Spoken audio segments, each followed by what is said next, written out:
This morning, the International Court of Justice, the ICJ, is hearing submissions from different countries.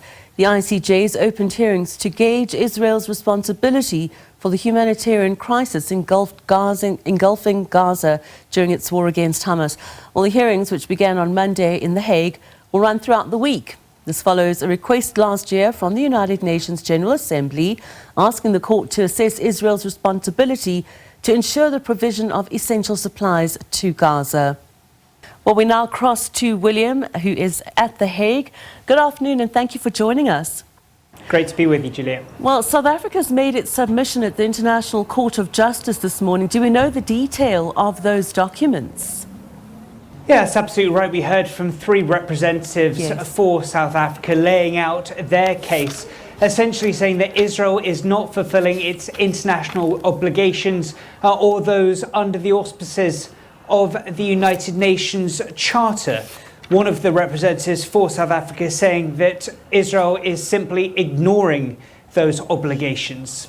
We also heard from Jamie Hendricks, a legal representative for South Africa, that laid out several ways that he wanted to see Israel act going forward. He said he wanted to see a reversal in Israel's policies to cease their wrongful acts, including providing reparations going forward. He said he wanted to see Israel provide the likes of the United Nations unfettered humanitarian access, provide as its right as the occupying power to provide food, medicine, water supplies to the Palestinian people, as well as to once again continue its work with UNRWA, the Palestinian aid agency of the UN that provides assistance to roughly 2 million Palestinians in Gaza.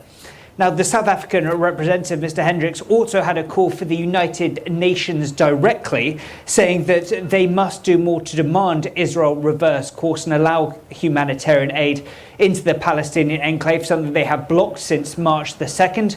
Also, a call to other members of the international community, calling for them to call out Israel's actions, and for those that do supply weapons to Israel to halt that immediately. Now, can you tell us if Israel has been given the opportunity yet to make its own submissions today?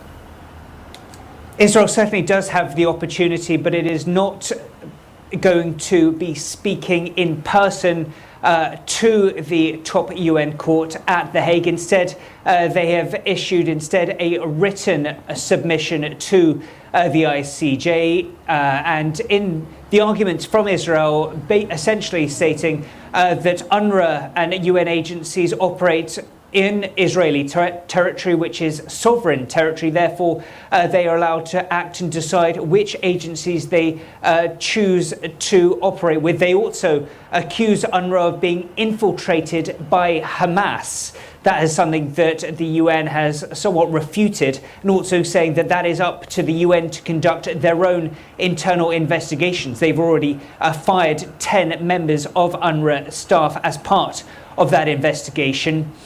We also heard earlier this week from Israel's foreign ministry describing the ICJ as being abused by members of the international community and it being used as a political tool to deny their right to self-defense. That's been countered, we heard a little earlier, from Belgium's representative saying that while Israel is conducting its military objectives, that must be in coordination, it must be concerted under international law and not despite international law.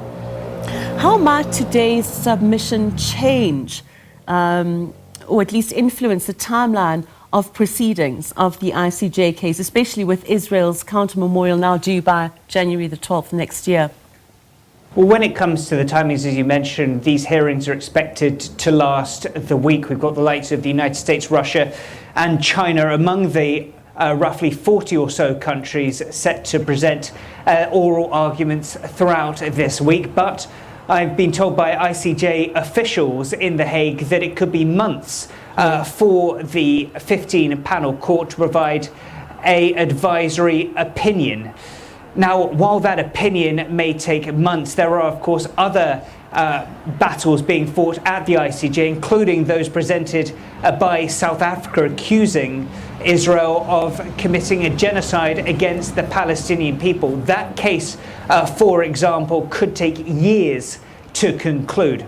Also important to note that the ICJ lacks political teeth, so in terms of tangible actions, the ICJ very little power to actually change the course of developments on the ground. But of course, yet again, it's seen as very much as the UN's top court, a high case of moral standing. So any kind of ruling that will be delivered in the coming weeks and months will certainly be seen as significant in that regard. Thank you very much. That was William Denselow, SABC News correspondent.